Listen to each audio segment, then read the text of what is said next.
देखो ध्यान से समझना, यहाँ पर हमारे दो वर्ड आए हुए हैं, एक है कंसिस्टेंट, एक है इनकंसिस्टेंट। हमसे पूछा है कि इन इक्वेशन में हमें ये बताओ कि कंसिस्टेंट कौन सी है, कंसिस्टेंट है या इनकंसिस्टेंट है। तो इस सबसे पहले तुम्हें कंसिस्टेंट और इनकंसिस्टेंट के बारे में पता होना जरूरी है कि सर ये होते क्या है, क्या बवाल है ये। तो सर देखो ये बवाल है। अगर मेरी जो इक्वेशन है, मान लीजिए यहाँ पर जो A1 upon B1 equal to A2 upon B2, अगर ये नॉट इक्वल है, क्या है ये, नॉट इक्वल है, तो हमारी जो इक्वेशंस होंगी वो क्या होंगी, कंसिस्टेंट होंगी। क्या होंगी, कंसिस्टेंट होंगी। समझ में आई बात। दूसरा, अगर मेरी इक्वेशन A1 अपॉन B1 बराबर A2 upon B2 equal C2 upon C1 upon C2, ये भी क्या है आपस में, तीनों इक्वल हैं, तब भी मेरी इक्वेशन क्या होंगी, कंसिस्टेंट होंगी। क्या होंगी, कंसिस्टेंट होंगी। ठीक है। अगर इक्वेशन, वेट करो बस 1 मिनट का, A2 B2 equal C1 upon C2, और ये क्या हो गया मेरा, कटा हुआ है, ये क्या है, कटा हुआ है, तो ये कैसी इक्वेशन होंगी, इनकंसिस्टेंट। बोलो बात समझ में ही नहीं आई। तो ऊपर की जो दो होंगी वो कैसी होंगी, कंसिस्टेंट, और जो नीचे की होंगी वो कैसी होंगी, इनकंसिस्टेंट। एक होगी इनकंसिस्टेंट बस। ठीक है, ये वाली। अब ये वाली इक्वेशन सोल्व कर सकते हो आसानी से। पहली वाली इक्वेशन उठाओगे, A1 B1 C1 की वैल्यू यहाँ से निकल के आएगी, दूसरी इक्वेशन में से A2 B2 C2 की वैल्यू निकल के आएगी, है ना। उन्हें पुट करोगे आप, अगर पहली वाली इक्वल नहीं आई तो कंसिस्टेंट है, दूसरी वाली इक्वल आ गई तो भी कंसिस्टेंट है, तीसरी वाली आई तो इनकंसिस्टेंट है। कर लोगे, कराना पड़ेगा।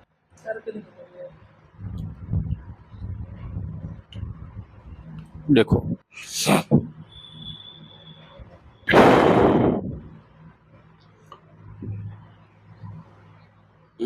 सॉल्यूशन, सॉल्यूशन में मेरे पास में 4x minus 5y minus 12 equal to 0। ठीक है, ध्यान से देखो इधर, compare the equation two general form. ठीक है, जनरल फॉर्म क्या होती है, A1x plus B1y plus C1 equal to 0। तो यहाँ से A1 की वैल्यू कितनी आएगी, 4, B1 की वैल्यू कितनी आएगी, माइनस के 5, C1 की वैल्यू कितनी आएगी, माइनस के 12। समझ आई बात। ठीक है, अब दूसरी वाली इक्वेशन लेंगे। दूसरी इक्वेशन क्या है मेरे पास में, 10y plus 20 equal to 8x। क्या ये इक्वेशन सही लिखी हुई है, 8x इधर होना चाहिए सबसे स्टार्टिंग में। तो देखो, तो मैं क्या करूंगा, 8x इधर आ गया, ठीक है, यहीं पे 8x जहां पे लिखा हुआ है, ये 10y इधर लेफ्ट में किसका है, प्लस का, राइट में जाएगा तो माइनस का 10y, और ये 20 भी किधर जाएगा, माइनस का 20 इक्वल टू 0। ये बात समझ में आई नहीं आई। एट भी तो जा सकता था, फिर ये इधर 8 माइनस में आता, फिर माइनस साइन कॉमन लेते, फिर इधर दो चीज करते तो गड़बड़ हो जाती। तो इसलिए मुझे ये मैंने उठा के इधर ले आया। समझ आ गई बात नहीं। ठीक है, समझ में आई नहीं है, दोबारा से बताओ। देखो इधर, ये 10y किसका, इधर मेरा प्लस का, इधर जाएगा तो माइनस का।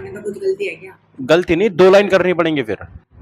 ये माइनस, ये ऐसे हो जाएगा, माइनस का 8x प्लस 10y प्लस का 20 बराबर 0। ये माइनस साइन उड़ाना पड़ेगा यहाँ से मुझे। समझ आई बात नहीं, माइनस ना डालने दो, ना डालेंगे तब भी कोई दिक्कत नहीं है, लेकिन जनरल फॉर्म में ये होता है कि स्टार्टिंग में माइनस नहीं होना चाहिए, कोशिश करो कि ना आए। ठीक है, देखो अब ये जो मेरे पास 8x है इसको यहीं पर आने देते हैं इक्वल, ये 10y इधर आएगा तो माइनस का, ये 20 इधर आएगा तो माइनस का इक्वल टू 0। इसी को घुमा करके मैंने ऐसे लिख दिया था बस,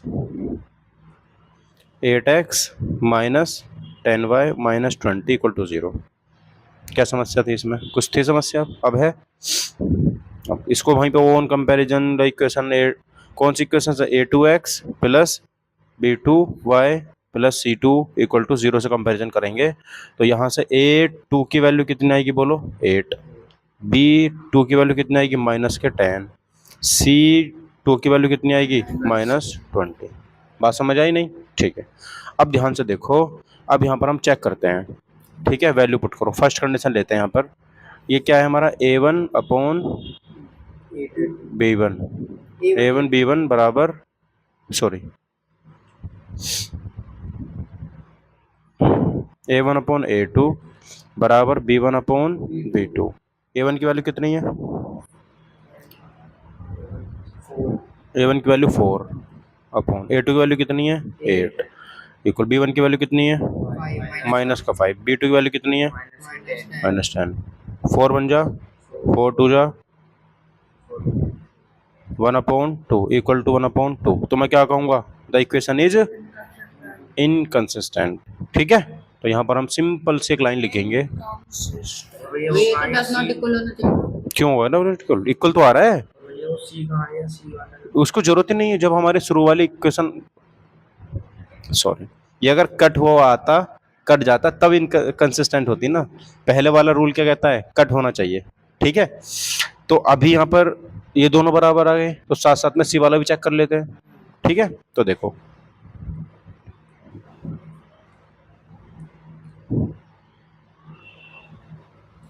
equal to C1 upon C2। तो A1 की वैल्यू कितनी है हमारे पास?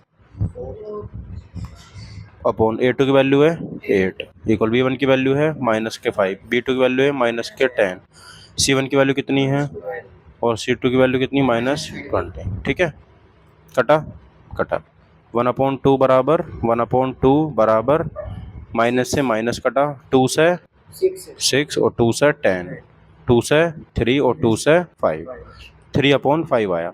यानी कि ये इक्वल नहीं है, और शुरू के दो इक्वल हैं, तो इसका मतलब समीकरण कैसी होंगी हमारी? इनकंसिस्टेंट। क्या होगी? इनकंसिस्टेंट। ठीक है,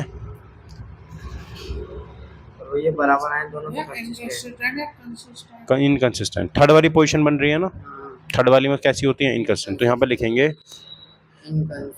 इसलिए the given pair of linear equation linear is inconsistent. Equation is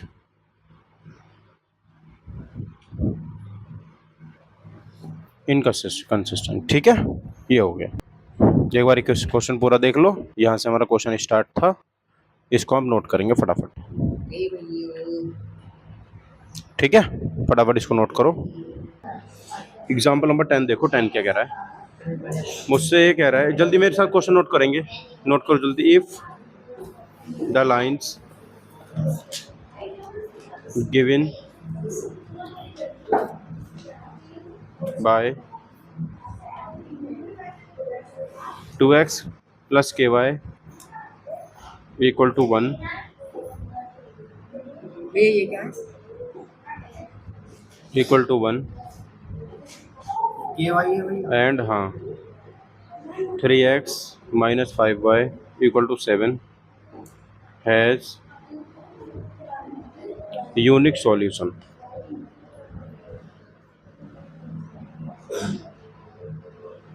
Then find the value of k. आपको यहाँ पर k की वैल्यू बतानी है। ठीक है, तो जल्दी से हम इसको सोल्व करेंगे। देखो, इसको मैं सॉल्यूशन कर लेता हूँ। इक्वेशन है मेरे पास में 2x प्लस के वाई इक्वल टू 1, और इसको मैं सोल्व करूँगा तो 2x प्लस के वाई माइनस 1 इक्वल टू 0। यहाँ पे लिखेंगे ऑन कंपेयरिंग जो जनरल फॉर्म हमारी होती है a1x plus b1y plus c1 equal to 0। तो यहाँ से a1 की जो वैल्यू आएगी वो यहाँ से 2 आएगी, b1 की वैल्यू यहाँ से k आएगी, और c1 की वैल्यू यहाँ से माइनस के 1 आएगी। सेकेंड वाली इक्वेशन यहाँ पे लिखेंगे हम 3x minus y equal to 7, 3x minus 5y minus 7 equal to 0 on comparing the किससे? जनरल फॉर्म से a2x plus b2y plus c2 equal to 0। उसके बाद यहाँ से a2 की जो वैल्यू आएगी वो आएगी 3, b2 की वैल्यू आएगी माइनस के 5, c2 की वैल्यू आएगी यहाँ पे माइनस के 7। ठीक है, ये आ गई। अब इसको मैं इक्वल करने की कोशिश करता हूँ। तो मुझे पता है कि फर्स्ट वाला लेंगे हम A1/A2 बराबर B1/B2। A1 की वैल्यू कितनी है 2, A2 की वैल्यू कितनी है 3, B1 की वैल्यू कितनी है K और B2 की वैल्यू कितनी -5।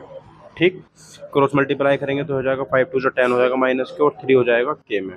तो यहाँ से K बराबर कितना हो जाएगा -10/3। यही क्या हो गया मेरा यहाँ पर आंसर हो गया। उन्होंने मुझसे K की वैल्यू पूछी थी, K की वैल्यू -10/3 आ गई। बात समझ में आई नहीं आई? Yes sir. बोलो। ठीक है। ये नॉट इक्वल लिखना है। हाँ, तो यहाँ पर जब आप K की वैल्यू 10/3 पुट करोगे तो ये नॉट इक्वल आएगा, इक्वल नहीं आएगा, नॉट इक्वल आएगा ये। तो इसलिए इसको काट देते हैं। साइन लगा दो ना। पहला वाला साइन बनेगा, ये कंसिस्टेंट बनेगा, बात खत्म। ठीक है, चलो लिखो जल्दी क्वेश्चन। बस K की वैल्यू फाइंड करनी थी।